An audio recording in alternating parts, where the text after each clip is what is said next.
पिता, पुत्र और पवित्र आत्मा के नाम पर आमीन। आप सबों को जय यीशु। आज हम लोग पुराना विधान उत्पत्ति ग्रंथ उसके अध्याय 19 में लोत के विषय में लिखा हुआ है। लोत के विषय में एक सुंदर सा वचन लिखा हुआ है, उसको हम थोड़ा पढ़ लेते हैं। उत्पत्ति ग्रंथ उसके अध्याय 19 वाक्य 16 में वहां पर लिखा हुआ है, स्वर्गदूत जब सोदोम गोमोरा को नष्ट करने के पूर्व में लोत को, उसके परिवार को बचाता है। इसका क्या कारण है? उनका पत्नी लोत और उनके बच्चे सोदोम गोमोरा को छोड़ करके जाना नहीं चाहते थे। हो सकता है वो बहुत बड़ा धनी है, हो सकता है उस देश उनको इतना ज़्यादा पसंद है। तब स्वर्गदूत बार बार उनको वहाँ से निकलने का आदेश देता है। इस जगह को मैं नष्ट करने आया हूँ, इनका पाप बहुत ज़्यादा बढ़ गया है। तो लोत को और उनके परिवार को वहाँ से बचाना चाहता है। यहाँ पर 17वां वाक्य में हम लोग पढ़ते हैं, स्वर्गदूत ने कहा, स्वर्गदूत उसका और उसकी पत्नी और उनके दोनों पुत्रियों का हाथ पकड़ करके उन्हें उस नगर के बाहर ले चले,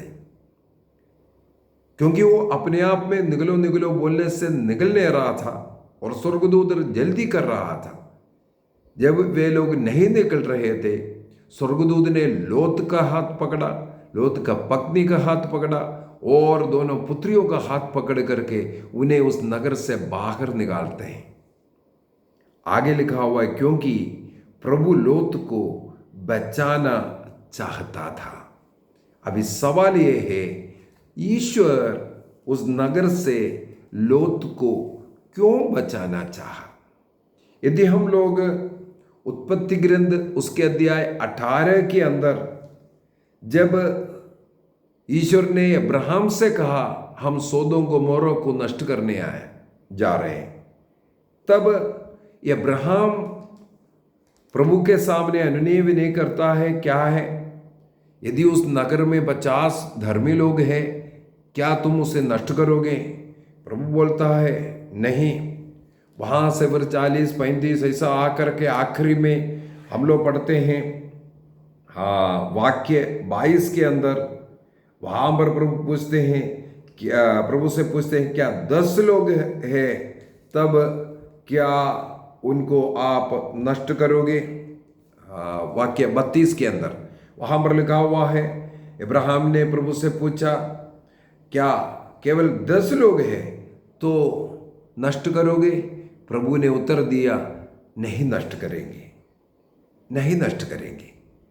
इसका मतलब है अध्याय 19 में हम लोग देखते हैं स्वर्गदूत उसको नष्ट करने जा रहे हैं, वहां पर 10 धर्मी लोग भी नहीं था, इसलिए सोदोम गोमोरा का विनाश कर रहा है। लेकिन ईश्वर ने क्यों लोत को और उसके परिवार को नष्ट करने से बचाया है? वो स्वयं नहीं निकल रहे हैं, वार्निंग देने के बाद भी निकल नहीं रहे, बल्कि ईश्वर ने उनका हाथ पकड़ करके उन्हें बाहर निकाला। तो यहां पर हम लोग पढ़ते हैं, ईश्वर उसका विनाश करने के पूर्व में लोत को और अब्राहम को इसकी सूचना भी देते हैं। इस देश के लोग पाप कर रहा है, पाप की सीमा बढ़ गया है, इसी वजह से उस देश को नष्ट करना है। उन पापियों के बीच से प्रभु सबसे पहले लोत को निकालना चाहते हैं। इसके पीछे का जो कारण यदि समझना है, हमें पेत्रुस का दूसरा पत्र उसके अध्याय 2 वाक्य 17 को पढ़ना पड़ेगा। पेत्रुस का दूसरा पत्र उसके अध्याय 2 वाक्य 7 में, वाक्य 7 में वहां पर हम लोग पढ़ते हैं, जो भविष्य में अधर्म करना चाहोगे, सोदोम और गोमोरा नामक नगरों में जो हुआ है वो उनके लिए एक आदर्श, एक नमूना रहेगा। किस प्रकार सोदोम गोमोरा को नष्ट किया, उसी प्रकार हमारा पाप हमारे जीवन को, हमारे परिवार को नष्ट कर सकता है। ये इसलिए हमारे लिए एक उदाहरण के तौर पर रखा है। और साथ साथ वहां पर एक धर्मी व्यक्ति रहता था, लोथ। उसके विषय में लिखा हुआ है वाक्य 7 में। धर्मी लोथ को प्रभु ने बचाया, जो उन दुष्ट लोगों के व्यभिचारपूर्ण आचरण के कारण दुखी था। जो पाप करते हैं, पाप में जीवन जीते हैं, उनके कारण कुछ लोग अपने हृदय में दुखी हैं, विलाप करते हैं और उस दुख में प्रभु को पुकारते हैं। और अगला वाक्य में लिखा हुआ है, वह धर्मात्मा उन लोगों के बीच रहकर दिन पर दिन उनके कुकर्म देखता और सुनता था। इसलिए उसकी धर्माचरण आत्मा को घोर कष्ट होता था।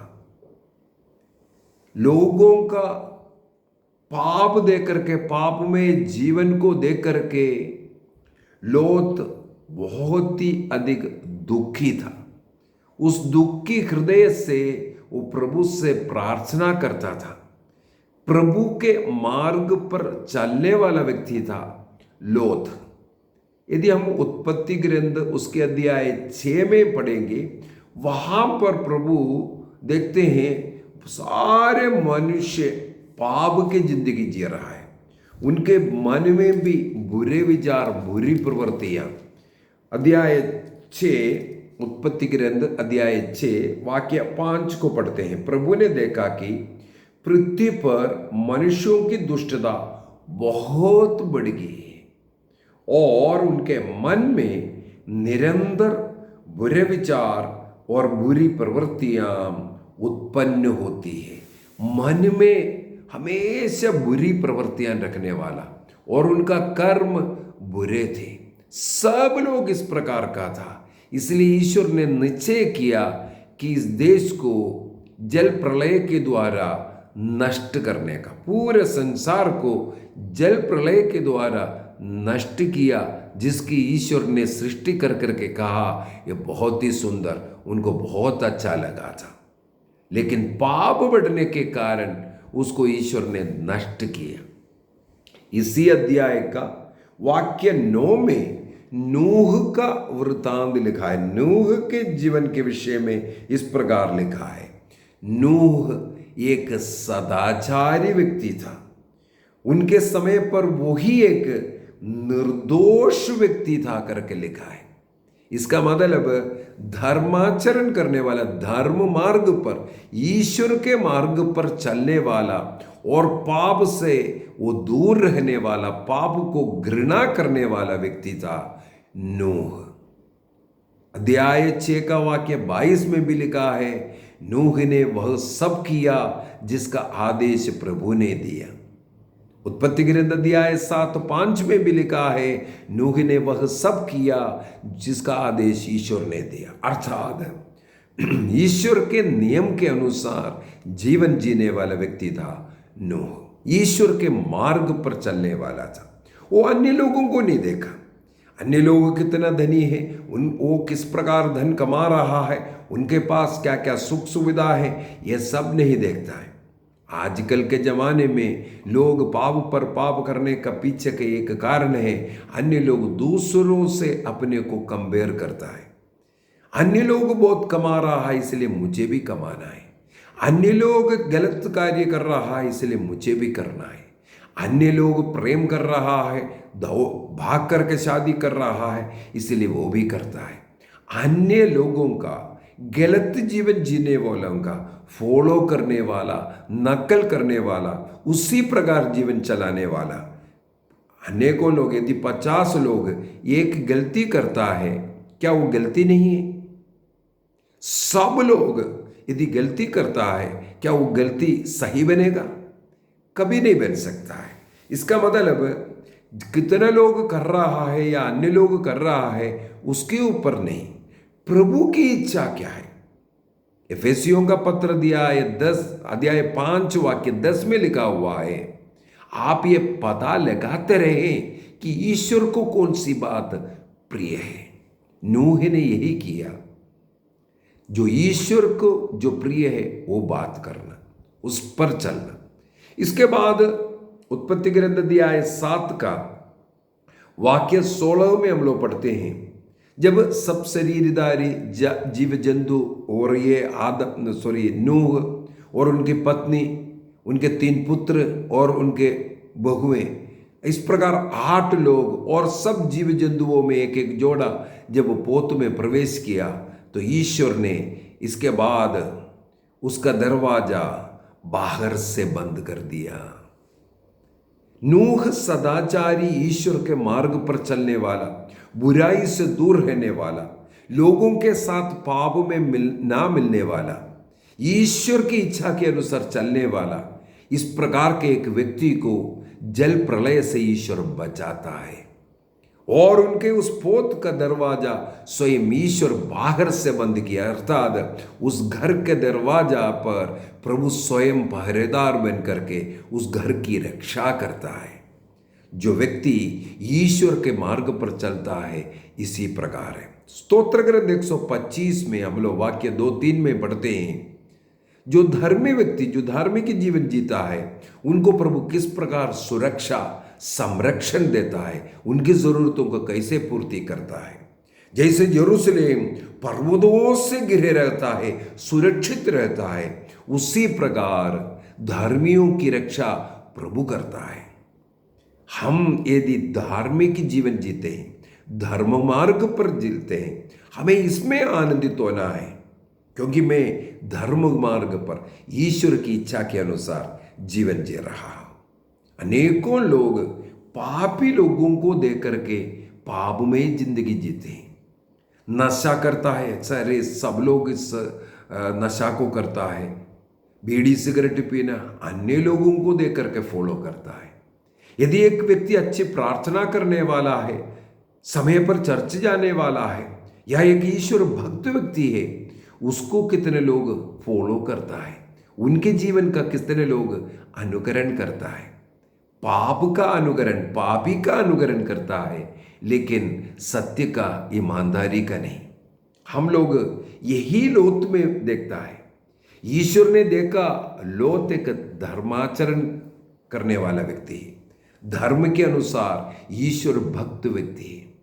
वहां सोदोम गोमोरा में जो पाप हो रहा है, पुरुष पुरुष के साथ, स्त्री स्त्री के साथ, नशा, व्यभिचार, ये सब पाप जब चल रहा है, तब हृदय वेदना में लोत ईश्वर को पुकारता है, ईश्वर को पुकार करके प्रार्थना करता है इस देश को बचाने के लिए। इस प्रकार का धर्मात्मा की प्रार्थना सीधे मेघों को चीर करके स्वर्ग पहुंचता है, ये बाइबल सिखाता है। तो लोत ये धर्मात्मा दुखी होकर इन लोगों के लिए जब प्रार्थना किया, वो प्रार्थना स्वर्ग में पहुंचा। उत्पत्ति ग्रंथ उसके अध्याय 18 का वाक्य 20 में हम लोग ये पढ़ता है, प्रभु अब्राहम से कहते हैं, हम यहाँ इसलिए उतर करके देखना चाहा, यहाँ से जो प्रार्थना, जो दुआ, जो दुख मेरे पास जो पहुंचा है, क्या वो सही है कि नहीं, ये देखने के लिए। उत्पत्ति ग्रंथ अध्याय 18 वाक्य 20 में लिखा है, इसलिए प्रभु ने कहा, सोदोम और गोमोरा के विरुद्ध बहुत ऊंची आवाज उड़ रही है और उसका पाप बहुत भारी हो गया है, इसलिए मैं उतर करके देखना और जानना चाहता हूं कि मेरे पास जैसी आवाज पहुंची है, उन्होंने वैसा किया अथवा नहीं। तो ईश्वर के पास इन लोगों का पाप पहुंचा है। एक धर्मी व्यक्ति प्रार्थना कर रहा है हृदय पर दर्द लेकर के।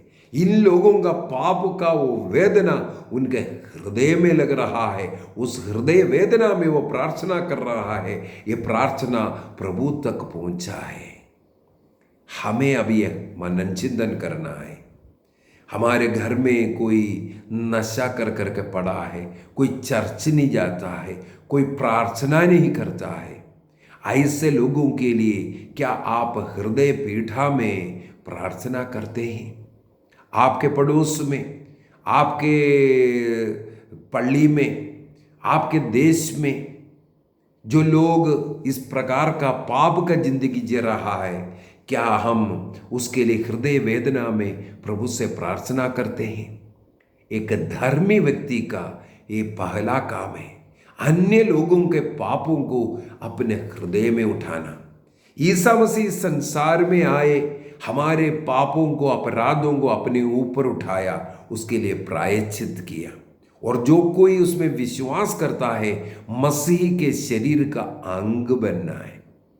जब हम इस प्रकार बपतिस्मा के द्वारा, विश्वास के द्वारा प्रभु ईसा मसीह के साथ एक हो जाता है, इसके बाद हमें दूसरों के पापों को अपने ऊपर उठाना है, अपने ऊपर उठाना है।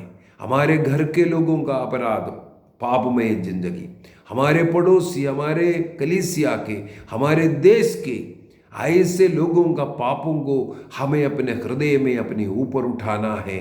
उसको, उस दर्द में लोगों के प्रति, लोग जो नष्ट हो रहा है और आत्मा नष्ट हो रहा है, उनके लिए हमें प्रार्थना करना है। लोत के विषय में यही लिखा, इनको इस प्रकार ये सोदोम और गोमोरा के कारण बहुत दर्द सहन करना पड़ा, बहुत कष्ट उठाना पड़ा। इसलिए ईश्वर ने चाहा सोदोम गोमोरा के साथ इनका विनाश नहीं होगा। एक ही कारण है, यदि हम भी इस प्रकार पापी लोगों से बच करके स्वर्ग जाना चाहता है, केवल एक ही नहीं, जब लोत इस प्रकार का व्यक्ति था, ईश्वर ने लोत का पत्नी का और दोनों पुत्रियों का भी हाथ पकड़ा, पूछा भी है, और आपका कोई तो नहीं है इस नगर में, है तो उन्हें भी, और उनका भविष्य में जो दामाद बनने वाला जो दो लड़के हैं उनको भी खबर दिया, लेकिन उन्होंने हंसी मजाक है सोच करके नहीं निकला। लोत का और लोत के पत्नी का, उनके पुत्रियों का हाथ पकड़ करके दूध ने उन्हें बाहर निकाला, बचाया। यदि हम भी इस प्रकार धर्म मार्ग पर चलते हैं और अन्य लोगों का पाप देकर के हमारे हृदय में दर्द है, उस दर्द में ईश्वर को पुकारता है, प्रभु हमें इस प्रकार बचाएगा, हमारा मुक्ति जरूर होगा। आइए हम अपनी आंखों को बंद करें और प्रभु से प्रार्थना करें। हे प्रभु, हम अपने परिवार के उन लोगों को याद करते हैं जो प्रार्थना नहीं करते हैं, जो चर्च जाना नहीं चाहते हैं, जो संस्कारों को ग्रहण नहीं करते। प्रभु, ऐसे क्रिस्तियों को हम याद करते हुए तुझसे विनती करते हैं, जो लोग कैथोलिक कलीसिया का विरोध करते हैं, जिस कलीसिया का प्रभु ईसा मसीह ने पेतरुस रूपी चट्टान पर निर्माण किया, और इस कलीसिया के विरुद्ध षड्यंत्र रचते हैं, झूठे झूठे प्रचार करते हुए कलीसिया के ऊपर, प्रभु तेरे इस पवित्र शरीर के ऊपर वो विरोध करते हैं। प्यारे प्रभु यीशु, हम उन लोगों के मन परिवर्तन के लिए प्रार्थना करते हैं जो प्रभु ईसा मसीह का शरीर और रक्त को ग्रहण नहीं करता। कुछ लोग अपवित्र रीति से इसे ग्रहण करता है, पाप स्वीकार और योग्य रीति से प्रभु का शरीर और रक्त को ग्रहण नहीं करने वाले। हम प्रार्थना करते हैं हमारे देश के नेताओं के लिए, जो कलीसिया पर जो अत्याचार कर रहा है उनको रोक नहीं रहा है। हम ऐसे कट्टरपंथी लोगों, आतंकवादियों के लिए प्रार्थना करते हैं जो क्रिस्तियों पर अत्याचार करते हैं। यीशु सबों को मन परिवर्तन की कृपा दे, सबों को प्रभु ईसा मसीह को अपना मुक्तिदाता के रूप में स्वीकार करने की कृपा दे प्रभु। हे प्रभु, हम प्रार्थना करते हैं जो पाप में जिंदगी जी रहा है, जो तंत्र मंत्र जादू टोना में देवी देवताओं में मनुष्य की पूजा करने वाले, सूरज चांद की पूजा, जानवर की पूजा, वृक्षों की पूजा, लेकिन सत्य जीवंत ईश्वर की पूजा नहीं करते हैं, उनका तिरस्कार, उन्हें तुच्छ मानते हैं।